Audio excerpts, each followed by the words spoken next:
Yeah, I've been wanting to do this for like 15 or 20 years. And, this is just one of those things, especially our family. We just think the world of you, and you're just a wonderful human being. And you're so humble that sometimes, unless we ask questions, we won't know some of the stuff. So, like, for example, just for the record, what is your full name? Edna Maurine Yandell. There we go. They Edna was after my mother's sister. She made her promise if she had a girl, she'd name her after her. So it became Edna Maurine Yandell.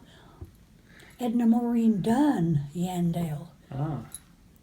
And what are the names of your parents and your brothers and sisters? Well, my mother's name was Clara Estelle Lambert. Then she married my father, a Dunn, and after he was killed in a car accident, she married Huey Biggs for a wonderful marriage. Awesome.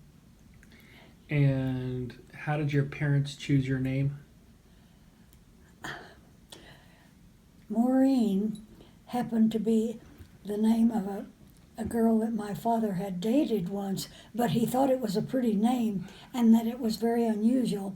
And I have not run into very many Maureens all my life in school or anywhere else. Did So you it turned out to be a pretty good name. Did you have any nicknames growing up? No, I never was too much of one for nicknames. I thought if you named somebody something, that's what you ought to call them. All right.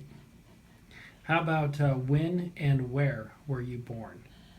I was born in Red Oak, Oklahoma, and of course it was 1921, and they did have a doctor there. It was just a small town, but there was a doctor in attendance, and we lived with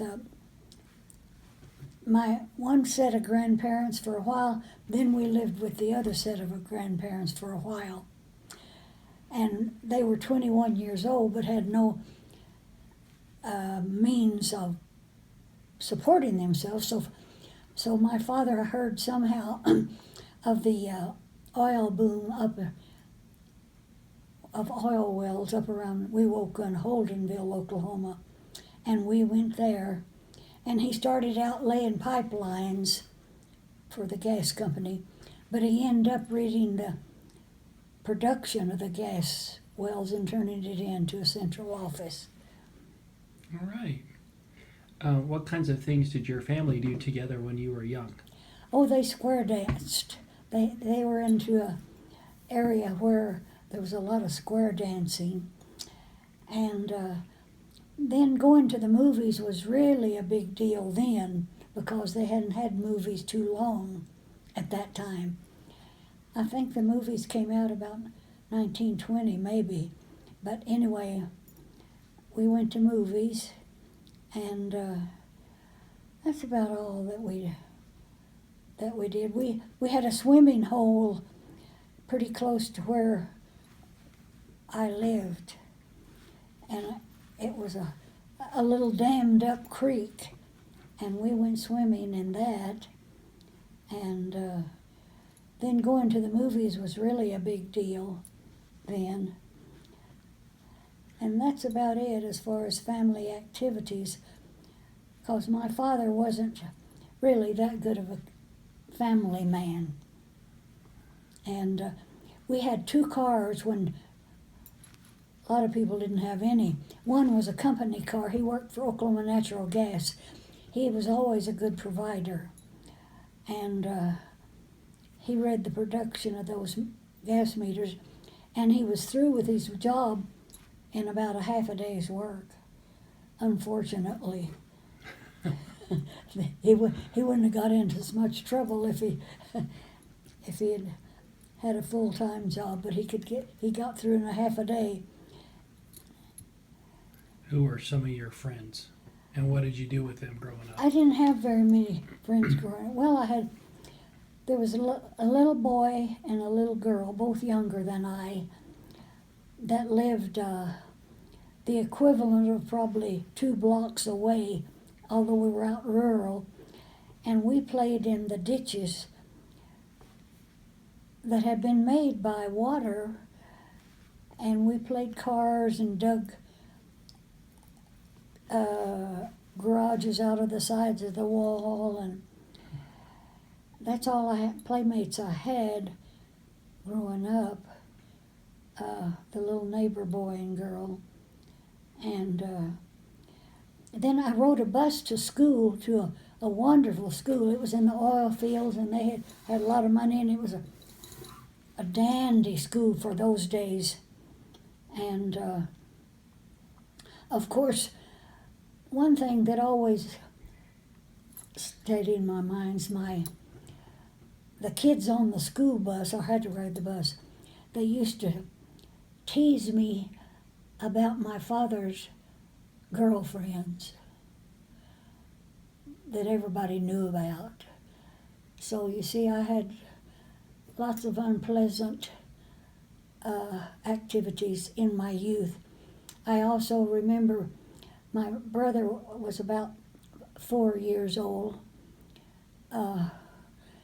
and we were at a basketball game.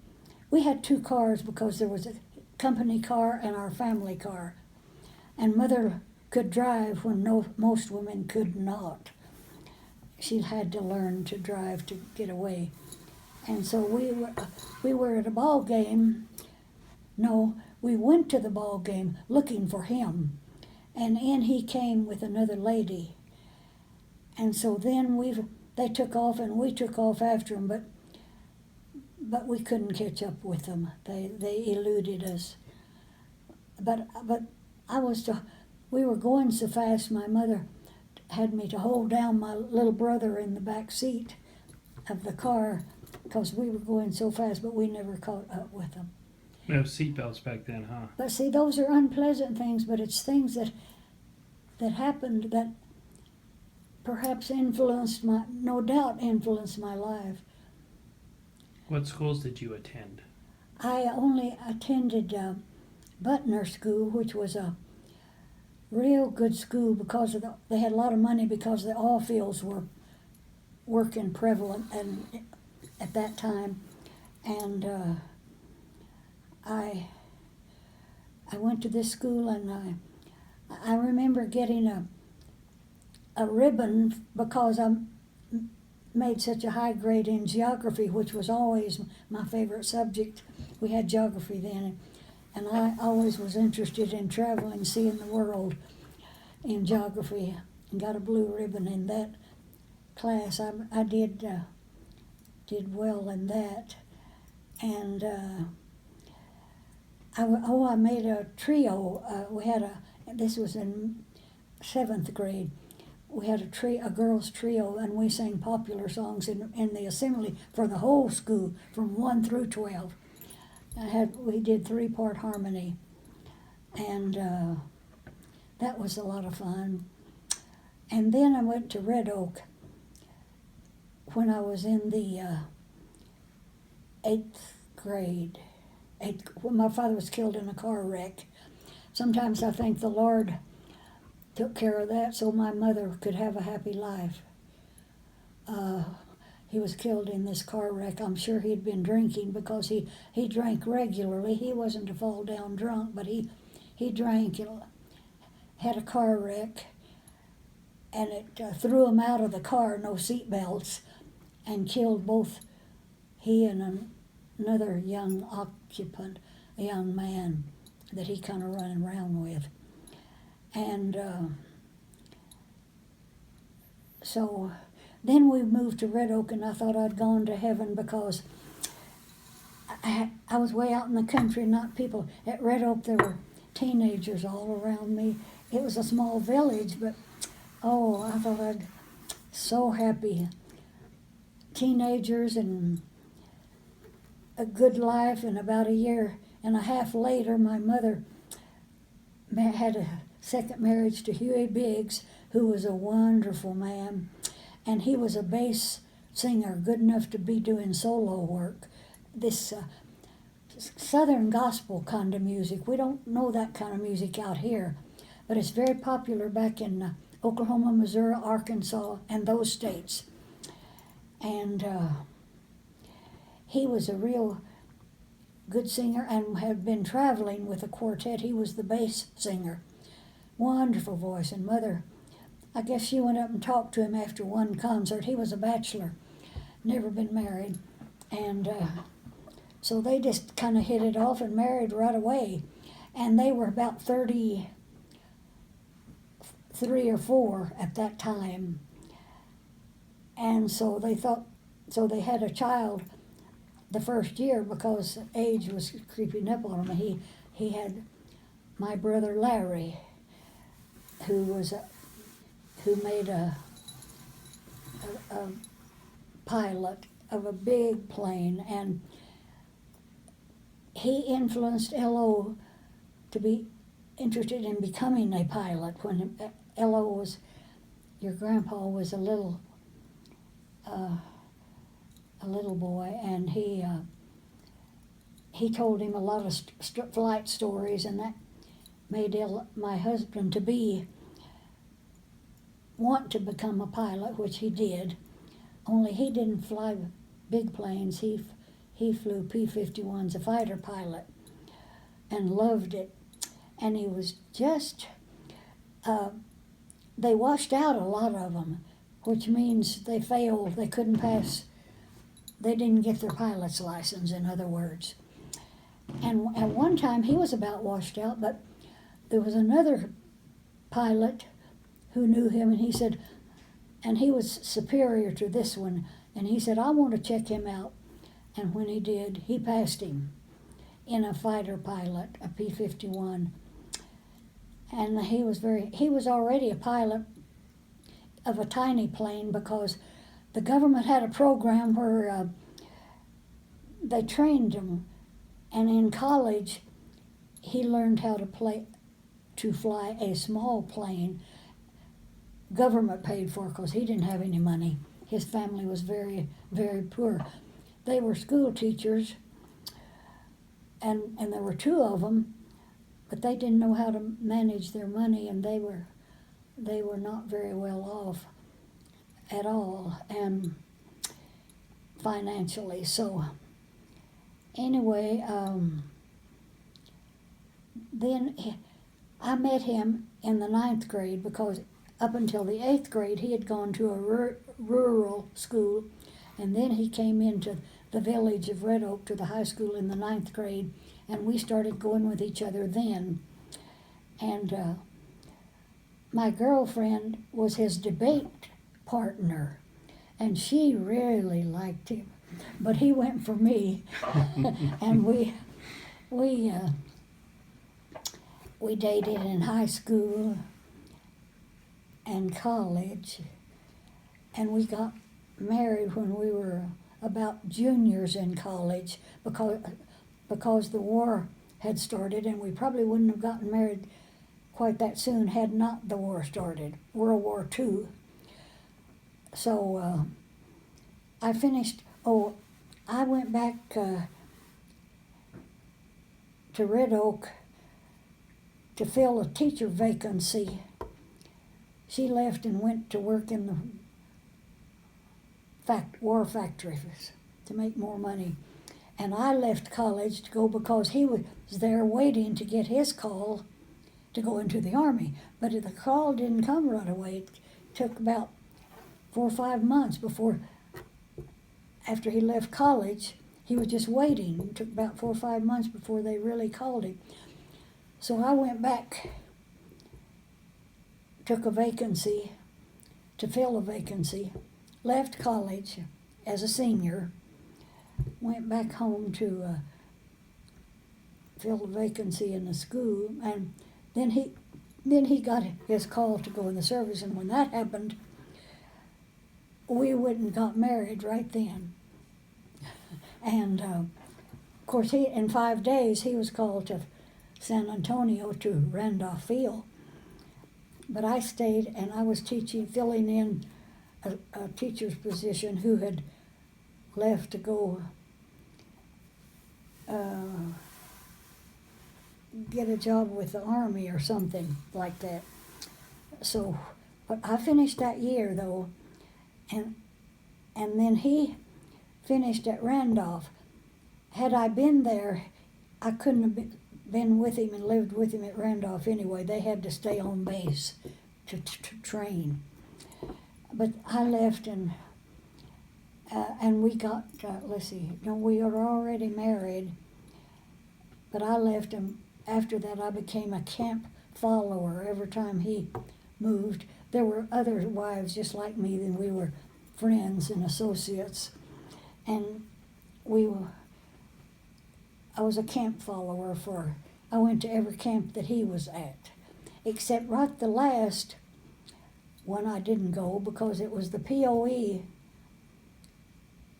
What did that stand for? POE.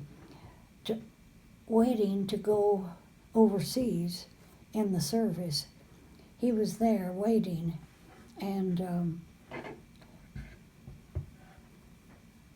then I went, when we were married, then I went to every camp that he went to, which was quite a few, and all of them were in Texas. And then what happened? Well, you had mentioned that you had gone to Red Oak High School, right? Yeah. And then, so where did you go to college? Oh, I went to college at, well, first I went to the junior college at Wilburton, a 2-year college. But then I got my degree from Ada, East Central State College, Ada, Oklahoma. And I got my degree then the next summer after I had been camp following. I met a pastor of ours, and he said, "You're just so near to your degree, you should go this summer and finish so that you could work if necessary." And I took his advice because it was just a summer session. And then I had a degree, and I was able to get, when the war got over, they discharged pilots real fast. They didn't need them anymore. And he loved his pilot training, and he loved the acrobatics, and he was disappointed. I wasn't, but he was disappointed when he was at that POE and ready to be shipped out. That's when the war ended. They didn't ship him out, and he was really disappointed at that. But they discharged him fast, and he entered college at Oklahoma University about 2 weeks late. Took him that long to get out, discharged and everything. And so he was a TA at OU in mathematics, which means he taught lower level math to students while he was working on his degree. And he got a master's from Oklahoma University in education and mathematics. And so then, and I was fortunate enough to have business training. I was a secretary to the director of the health services of Oklahoma University. And he was such a wonderful doctor. I had Carol, and she was 2. When they're 2, they can go to the university nursery. They have to be 2 and toilet trained. Well, so she was there, and I was a secretary to the director of the health service. And every once in a while she'd be sick, and they didn't want her to come to the nursery school naturally. And my Dr. Hood would say, "Well, you go home and take care of your baby. We can run this place without you." And that was so nice of him. And it was such a good job. And there were lots of wives just like me wanting jobs that didn't get them. But I had, I hadn't had too much experience, but I did have a lot of training. And I was fortunate to get a real good job because the money that they paid the GIs was not enough to live on. I think it was $75 a month. and that wasn't enough to pay our rent and groceries and all. So the wives had to work, and I was fortunate then that I was capable of, and got a good job with the health service. Then, as he got his degree, his master's degree, his first job was in a school principal in a small school in western Oklahoma, a little village really, Gracemont. And of course, they wanted me too. And one reason I got the job easily because I had two majors. In a small school, I could teach both business and home economics. So that was an asset that I filled in two areas there. And we had, at this time, your mother, Carol, was born there. And so I missed 1 year. I didn't work. She was born, no, that was Kathy that was born in December. Your mother was about 5 when we moved there. And she went to the first grade, only she wasn't officially enrolled because she wasn't old enough. But she went anyway because it was a small school. So, and we had a wonderful widow lady. She was an Assembly of God woman that came and stayed with Kathy, because Kathy was born in Anadarko. We just had Carol when we first moved to Gracemont, Oklahoma. And Cravens was a widow Assembly of God lady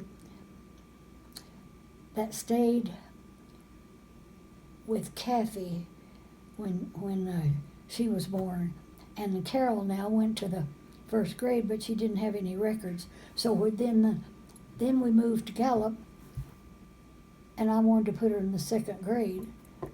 And they said, no, she doesn't have any records. And I insisted.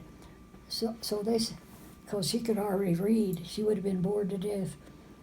And so they said, I was so persistent, they said, well, we'll test her and see. And of course, she went to second grade. She didn't ever have any first grade records.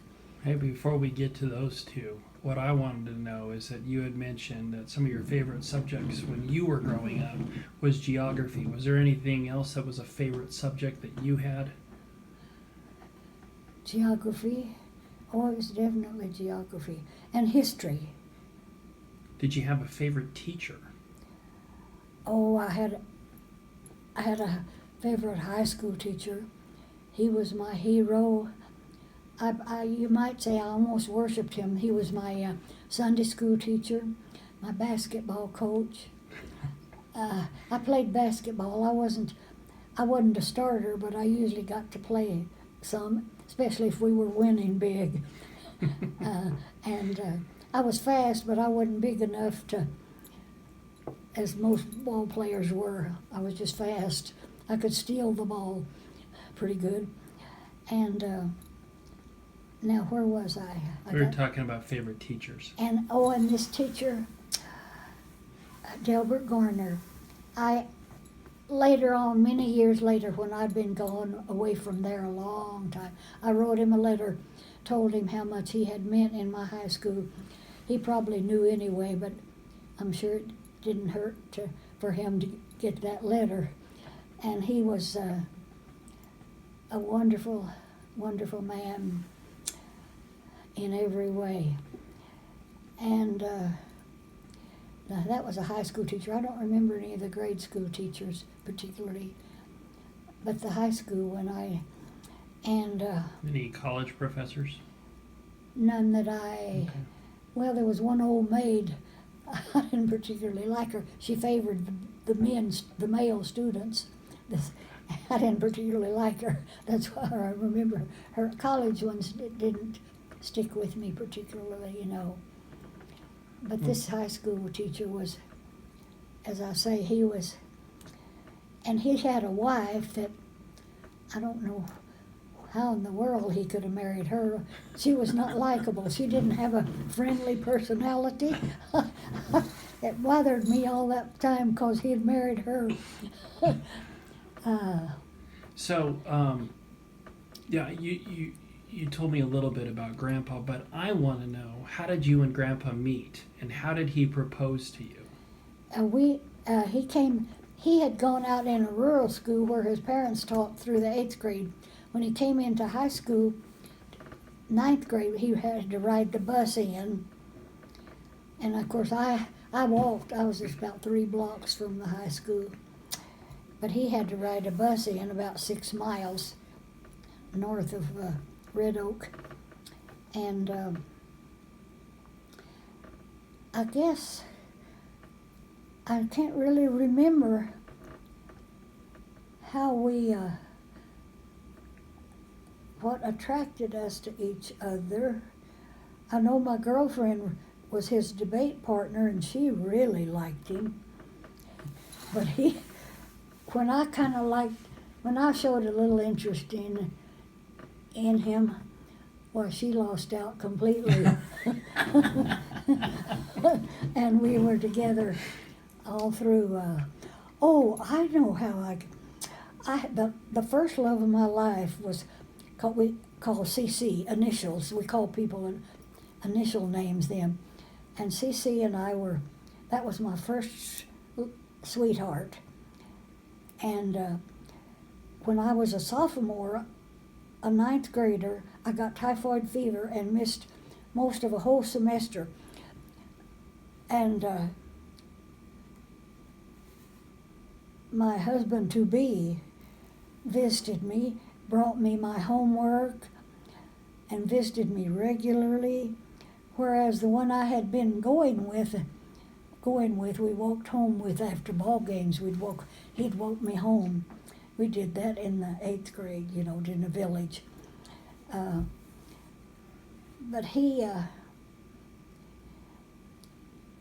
this other one, while I was down sick with typhoid fever and missed most of the semester, that first date boy began to date other girls.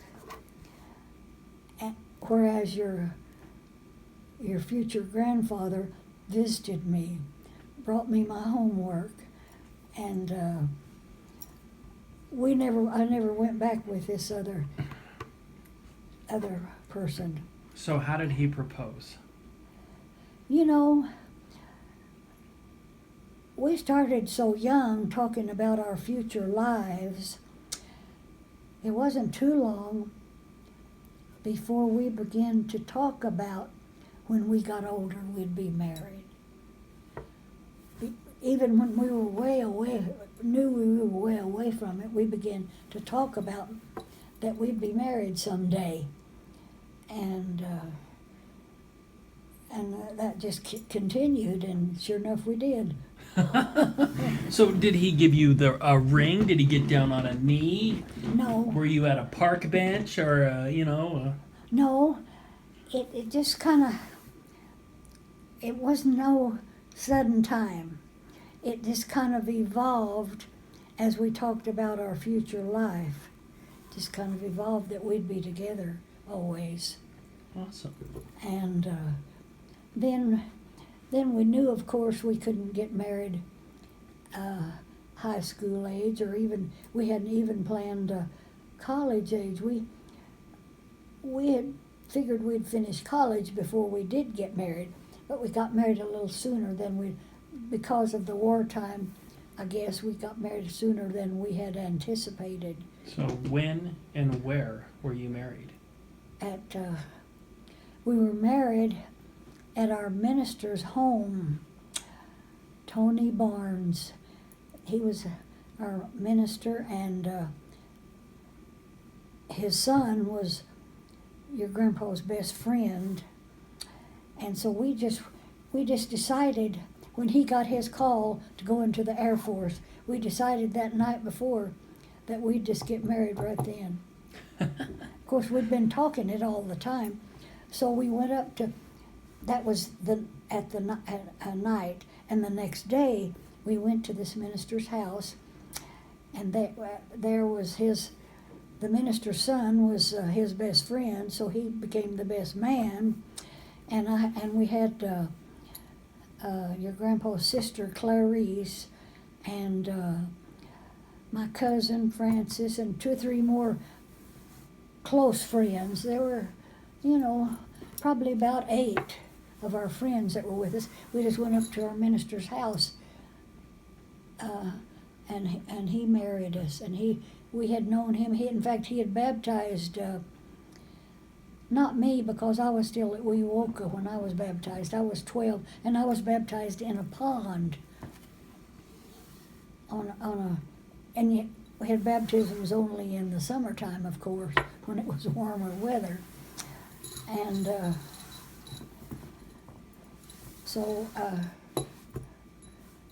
so you guys got married, and you had Mom and Aunt Kathy, and I've heard a little bit about that. What are some of the special memories that you have about them? Well, Carol, she had an Air Force, probably a captain to deliver her, because we were at McAllen, Texas, and she's seen the hospital where she was born, and she's seen the place that we first lived in. It was upstairs over another apartment downstairs, and we had to go upstairs. And my mother came from Red Oak and stayed about 2 weeks with me to help me physically, and with your mom too. She came and stayed with me, and we had some good friends, and some of his buddies in the service, their parents lived in that town, so they had us over to their house a lot of the times. And of course, a new baby when you were, I guess, 22 years old was kind of scary, but we managed. And your grandpa was always really very helpful, and I was always kind of fragile and not real strong and healthy, and he helped with the baby, in the middle of the night and all those things, and went to the base the next day too, so that he was a real good father. And then she went with us. The worst thing that ever happened was I couldn't produce enough to feed her. The baby she was losing weight instead of gaining, so had to put her on formula. And he was transferred to Tallahassee, Florida, which was a POE to be shipped out, port of embarkation. So, but I went, and I wasn't able to go the same time he was. He had to go down there and case the joint and get us a place to stay and everything, which he did. And so I went on the plane with Carol, and we ran into a storm in Mississippi, I think it was. And we were grounded. We had to land, and we were grounded. And they took us to a hotel. Of course, the airline paid for that.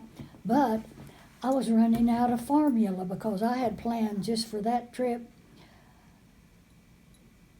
And I was running out of formula to feed her, mixed. But I had the ingredients. So I had to take the ingredients, and I must have got a hot plate somewhere. Anyway, I had to make some more formula for her because it took more than I had anticipated when we started to make that trip for her. So that was kind of hectic. And of course, she cried a lot on the plane. They told me it was probably because it was hurting her ears. But the what do you call them, the stewardess. The stewardess took her and walked her up and down the aisles for a while. Anyway, they got her to quit crying, because it wasn't pleasant to all those other people to hear a crying baby. They got her, and they brought her back to me when she was asleep, and we did all right then after that. But it was hard to find a place to live in Florida, because we landed at Tallahassee, because people didn't want a crying baby to rent out their rooms to. So it was real hard to get a place to live. So it wasn't that easy. But we did it, and we followed him. We followed him. So when Mom and Kathy, when Kathy was born and Mom and her were together, do you have any fond memories of the two of them when they were a little bit older? They were real pleasant, because Carol was old enough that she thought she could hold and take care of the baby, which she wanted to and did. Do a little. She would sit and hold her and pet her. And Was Kathy an easier baby? no. Oh, and just, you don't mean in personality, you mean in taking care of her. Yeah, either way. No, it was easier taking care of her because we were more stationary. We had settled down and to one place, living in Gracemont, where he first went as principal, and then shortly became superintendent of the school.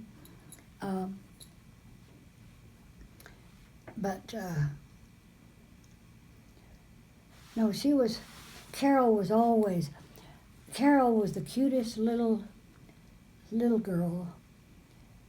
I had a special friend that visited us once when she started walking real early anyway. And she didn't walk very much. She was usually kind of running. She was active. She was the cutest little one that I think I've ever seen when she was a toddler and walking. And this friend said, who visited us, she must have been about 2 then. He said, she's just like a regular little lady. I've never seen a child so I don't know the adjectives he used, but so mature, so intelligent, she was just a cute little kid, much cuter than Kathy. She was a cute little girl. Yeah. Now Kathy was kind of loud, and she had an older sister to guide her, but Carol she was a cute little girl. Just a regular little lady, they said. Well, they're both adorable now, aren't they? Mm-hmm. They are. Yes, they are. What was the hardest part, do you think, about being a mother? The hardest part about being a mother. I guess maybe a concern that something bad might happen to them, their safety.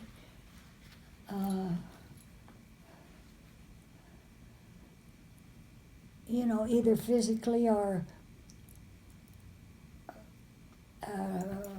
somebody else bothering them or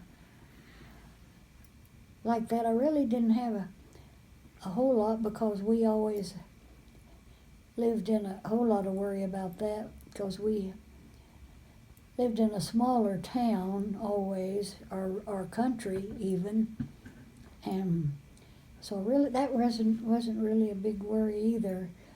I really didn't have much worry. Period. Now you said you lived in Oklahoma, you lived in Texas, and then you went to Gallup. Where else have you lived? That's all. That's it. Kathy went all of her schooling in Gallup, That's right. all of it. Now Carol started at, she started at mid school. She started in the 7th grade, 7 through 12, and Kathy went all, and they both were big fish in a little pond. Had they gone to school in Albuquerque, they had talent enough to have been known, but in Gallup they were really up there. I remember a woman one time when she met me, she says, "Oh, so you're Carol Yandell's mother." and of course I was proud to acknowledge that, because especially Carol, because she was more older and more mature.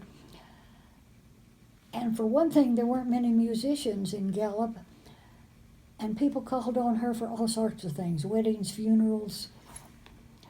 She was called on graduations.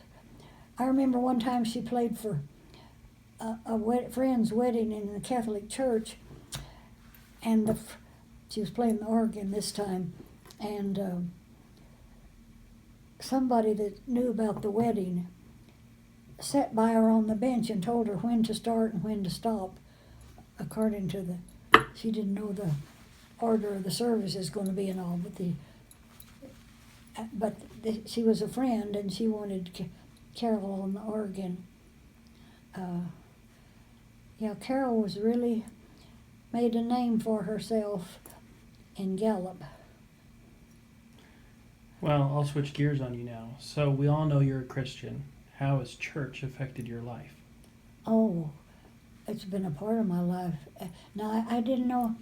Well, my mother, when we lived out in the country up there and they had 2 cars, before I went to Red Oak, she took me into Wewoka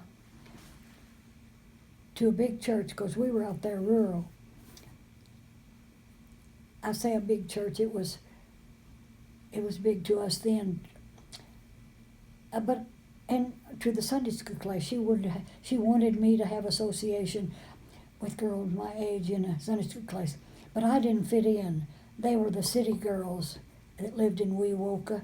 I was a country girl. I did not enjoy it. So I really, not till I got to Red Oak, when I was in the 8th grade, was I in active organized church, and then I don't guess I missed any time when the doors were open. I had young people's organizations, and of course you just went to church like you went to school on Monday morning. You just went to church. You went to Sunday school. You just did it. You didn't want to miss. For one thing, that all your friends were there too. You wanted to be with your friends. Do you recall what positions that you had, or what you did as far as serving was concerned at the church? Oh, yes, well, we had Baptist Training Union, BTU, and that was on Sunday night, and we would have a lesson like you have a Sunday school quarterly, but you'd have a part to give. So really it was like public speaking that Sunday night, because you would give your part. If you studied it enough, you wouldn't just read it, you'd kind of tell it, but if you hadn't studied it, you'd just read your part on Sunday night. That was called Training Union, and that was good for us because we had participation in the Word, and we even had revivals then, and I have even gone to Friend, and others did this too besides me, have a revival in the summertime usually, sometimes under a brush arbor. You've heard of that, I guess. Outside. I've even gone to friends and talked to them when they were giving invitations. It was just people did things like that then. They don't do that now, but we did back then. If someone was there, and I knew, and people went to church a lot because, well, that's just one of the main things that was going on. And so, no, I've gone to people during what they call was invitation and talked to them even. The times were real different than now. Yeah. In that respect. What did you do to get through difficult times in your life? Well, when I was younger, I don't think I knew how. I wasn't walking as close a walk with the Lord, or knew how to taking my problems. I didn't learn that till a little later. So I guess I just had accepted as my lot in earlier times, as it was, because I didn't do anything special. I didn't talk to anybody. I didn't talk to anybody at all. If they had school counselors then, I don't think we did. I don't think we had school counselors. I don't think I talked to anybody. I think I wanted to be secretive about all the problems that existed in the family. And after my father was killed in the car wreck and we moved to Red Oak, I had a happy teenage years, real happy, because we were active in the church. We were always, I guess I was there. Now Mother and Biggs didn't go on Sunday night church because they had to get up at 6 o'clock the next morning they opened the store at 6 o'clock, the country store, because some of the farmers were up and wanted things at that time. How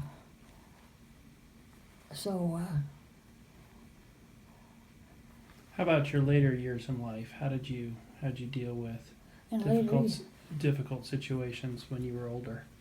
Oh, and I didn't have difficult situations when I was older. I had a happy, very, very special, good marriage. I didn't have many problems. Period. Your grandfather was a true and honest and wonderful man.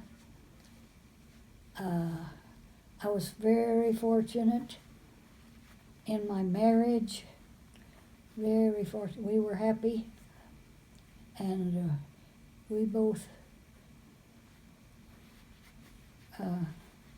we just had a real happy time.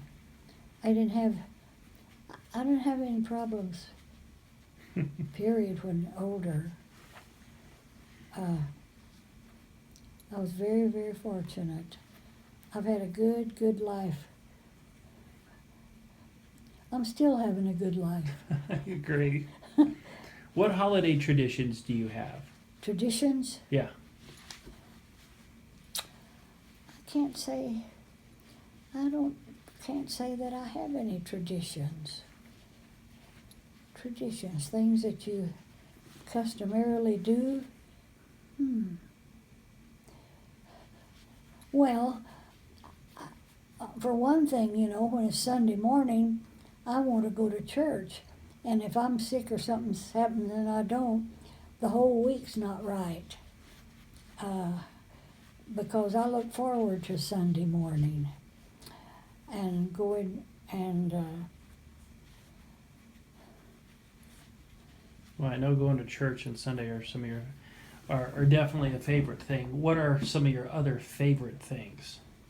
oh, I went swimming in a swimming hole, 15 foot we called it, and we had it was a pick up load of boys and me. And the reason Mother would let me go is this mother didn't just let her son take the truck. She went along to supervise. The mother of the truck, the guy that had the truck, had a pickup load of boys and me, and it was my neighbor. This boy was my neighbor and a very close friend. And I do mean friend. We weren't dating, but we were really close friends. We'd come home, each of us after a date in the summertime, sit in the porch swing and gossip about who's going with who and everything like that. Real good friend. All the rest of my life. He's gone now, but he was probably my best friend. I had a girlfriend, but Wilbur was my neighbor friend. He'd come across to our house, and he wouldn't knock on the door. He knew we wouldn't be sitting in the living room anyway. He'd just come in and holler, hello. And he was a real good friend. How about favorite colors? What are your favorite colors? Oh, I guess blue. Blue. You know that's my favorite too, right? Yeah. Yeah. Different shades of blue. Yeah, blue is favorite. How about favorite flowers? Flowers.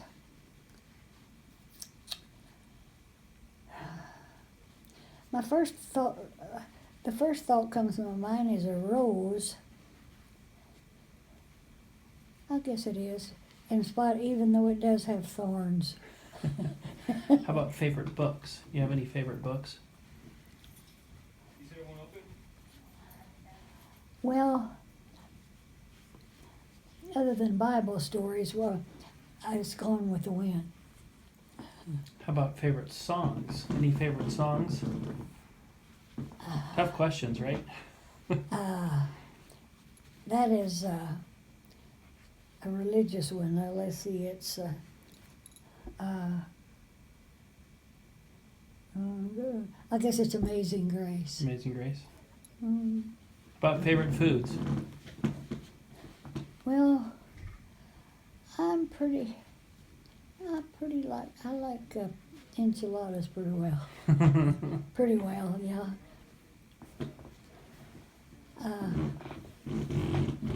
I don't want to presume to know the answer to this question, but did you have any favorite pets? Oh, yeah. When I was a child, I had a little fox terrier, white, with a spot on his back, and her name was Bubbles. Bubbles. And then we had another one a little bit later. We had one named that we had Tippy. It was just a dog. No special. Small, but no special. When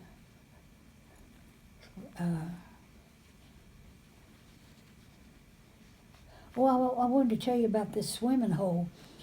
We would climb up in the trees and jump out into the water. It's called 15-foot hole. It had a diving board. My farm wasn't very good in diving. Wilbur's was the best. But we'd play follow the leader, and we'd climb up a big tree. It was easy to get up, the angling or something, and jump into the water. And we'd play follow the leader. And I could I could do anything they could do. I couldn't drive as well as Wilbur, but my neighbor, he had real good form. He could do a jackknife, and but we'd play follow the leader, and that was fun. What trips or vacations do you remember? Oh, it's easy. When I just finished my junior year, between junior and senior year, Aunt Edna and Uncle Bud, along with the Gillespies, who had that son, C.C., my very first love. And Aunt Edna had Francis, so we had 2 teenage boys, her brother, and 2 teenage girls. And we took a trip to California back in 1938, and we would get a motel with 2 rooms, and the girls would sleep on air mattresses with one of the adult couples, and the boys would sleep with air mattresses with the other adult couple. So they just rent 2 rooms, and we'd have a kitchenette, because see, there were 8 of us, and we'd stop by a grocery store and get, a can of pork and beans or whatever. Had a wonderful trip that time. First time to see the ocean. And Mother, of course, sacrificed. She would always do all the work for them, too, in the store if they'd take me with them. My mother sacrificed. I didn't realize, of course, how much until I was older. You don't always. I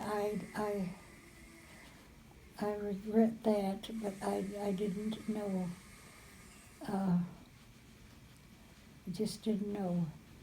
So what are some of your favorite things to do now? Right now, much simpler. I like to walk around the park over here, and I like to go to a good concert. A lot of our programs are not good. You want to walk out on them. That's what I told Carol the other day. You see people walk out a lot on them. But then she said, but I didn't see anybody walking out when your family was performing. For one thing, you had variety. And for another thing, you're just better at everything. I was real proud of you.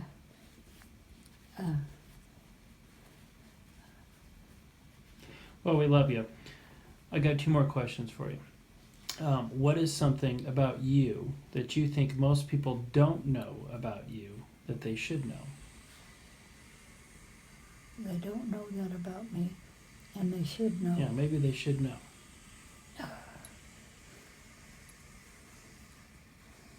Well, they don't know.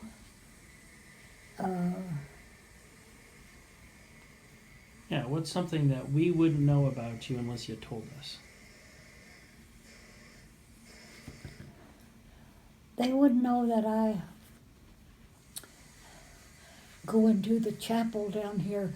Well, some of them might see me, but most do not pay any attention. Doors closed. They don't. That I go into the chapel often for solitude of prayer and worship. And I'd go in periodically in our little chapel. You've seen it, haven't you? Mm-hmm. Yeah. I think that's probably it. That I would, but most people haven't noticed. They don't pay attention to things as they're walking by, and that's okay. Because that's not why I go in, so I don't care about that. But I'm glad we have. of course, you don't have to be in that, but it's just kind of nice, the little chapel. You don't have to be in that place, but it's kind of nice, I think, to, I go in periodically, regularly, periodically. You know, the whole reason why I wanted to do this is, you know, I kind of mentioned this to you before we started filming, but, you know, I see today with emails and text messages and this fast life that you remind me of that I have so much. And, you know, you sit there and you see, I see my kids, and I see stuff that I think is missing. You know, the good, solid relationships that you learn how to do. And I can only imagine, you know, how much more beneficial it was for you when you were growing up versus even me, and even when I look at my children. So I guess the question that I kind of formulated from that whole mentality is, what do you hope for your children, grandchildren, and great-grandchildren? I mean, what's something that you grew up with these relationships that you could pass on that we're missing? Something that we could get back to, maybe. I know what it is, and how to put it into words.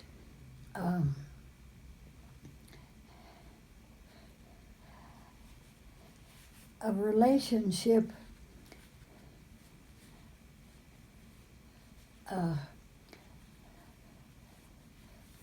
within the family was kind of the background, although my mother worked so hard, and Biggs, her partner, that they didn't have time. They didn't have much time for socializing. They were they kept the store open 12 hours a day.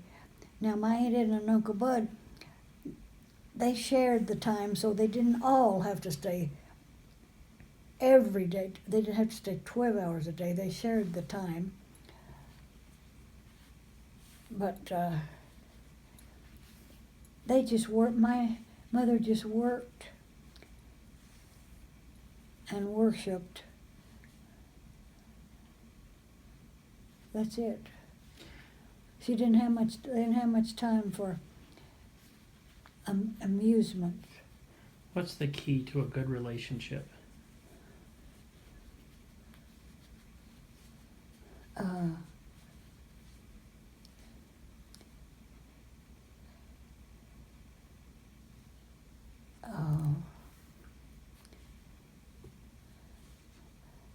Well, there's lots of different kinds of relationships, but overall would be understanding, give and take,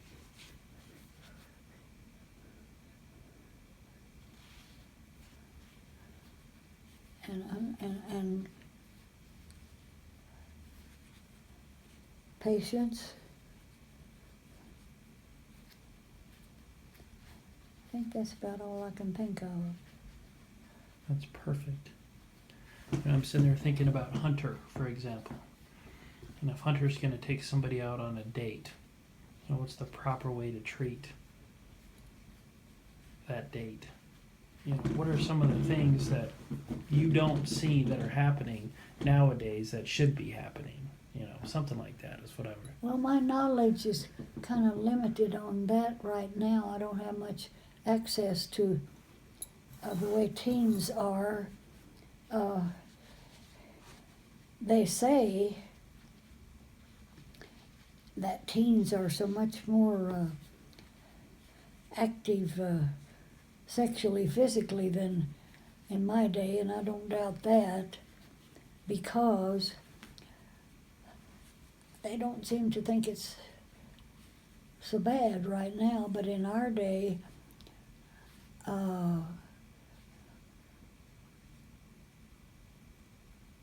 sex was for marriage.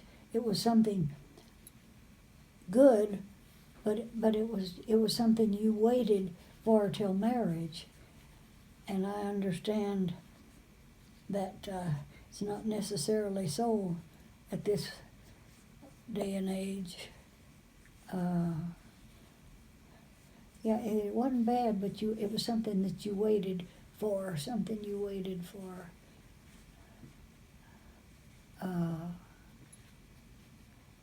Which, all turn is best in the long run anyway. There's such things as venereal diseases and just the fact that you don't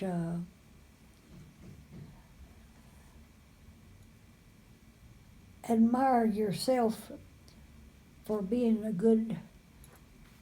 just within yourself of being a good example or a good person, or that you don't,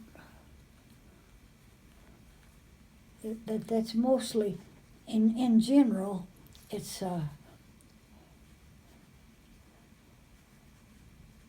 better to wait instead of being too loose too early, I think. I would agree with that. Anything else that you would like for our family to know that I might not have asked? I think you've done a pretty good job of covering everything. I think I have seen from a distance the fact that your family has grown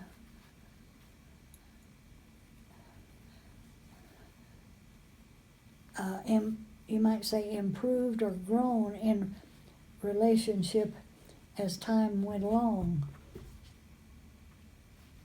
Seems like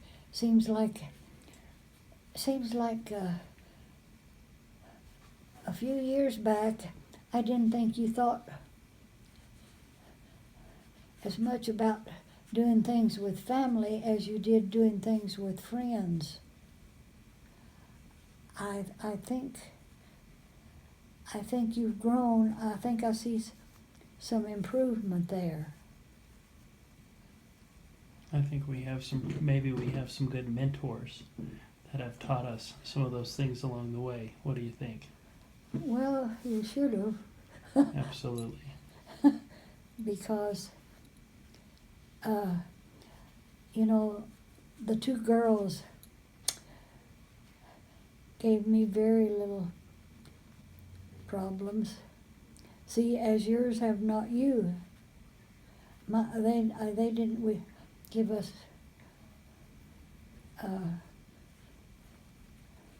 very many problems.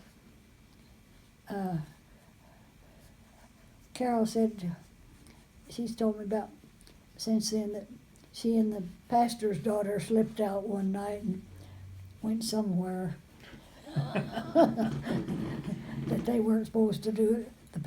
She and the pastor's wife, but they didn't get into anything. Well, you love. I mean, the pastor's daughter. I meant the pastor's daughter. She was a good friend of the pastor's daughter. Carol really liked our pastor's son, but he didn't care for her instead of a friend. And you see, the Lord knew what was good for her, because she would have been miserable with that because he wanted a wife to just be a meek housewife and do nothing, just a meek little housewife. She would have been miserable. So you see, what I think and what the Lord thinks is not always the same thing. I thought, because he was the pastor's son, I thought he would be a good one to date, but he wouldn't have been. And sure enough, he married somebody that was just a meek little housewife with no ability to. Well, you continue to live an amazing life, and my whole hope on this is that we can share this with our family, and that our family, as much support and knowledge and wisdom that you've given me, your grandson, for all of these years, that we can share some of that wisdom with the people that are coming after us, and hopefully they can have a better life just like you have. Yeah, we hope so. We pray so. We pray so. Yeah. Love you, Grandma. Well, I tell you, if everybody had a grandson like my first grandson, they'd be very fortunate. Because you've always been the first grandchild. You were the first one. And I've got that one picture that I'll treasure of you, and you seen it. We were out there at the vineyard, and you picked me up off of the ground, and my feet are about way high off of the ground. And I think you were just showing your grandpa how strong you were. You lifted me up.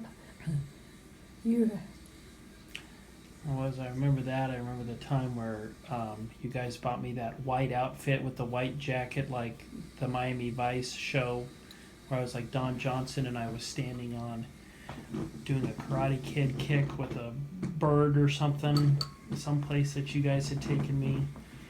I remember Grandpa teaching me physics and calculus to help me get through college, and I still have all of his guns that you gave me when he passed away that are locked up. That Hunter's a better shot than I am now. I mean, we've got just so many memories. Yeah, well, you were the first one. You got more attention than any of them, and you were with us more in your early youth too. Of course, you know, your first year alive, you can't remember that, but you were with us a whole lot in Gallup. Yeah, you know You what? had your own baby crib at our house. I don't even like to talk about that with the other grandchildren, that kind of thing. But I gotta say, I don't miss it. I don't miss learning how to drink coffee for the first time at your house, or how to crack an egg, or all the rest of that stuff that we did. Anyway, I love you so much, and thanks for taking the time with me. Well, thank you for taking your time. I got time. I've got time. But you're busy. But I know this is something you wanted to do for a long time, and just it's hard to get around to doing it in your busy life. But we did it, and now we know the rest of your story.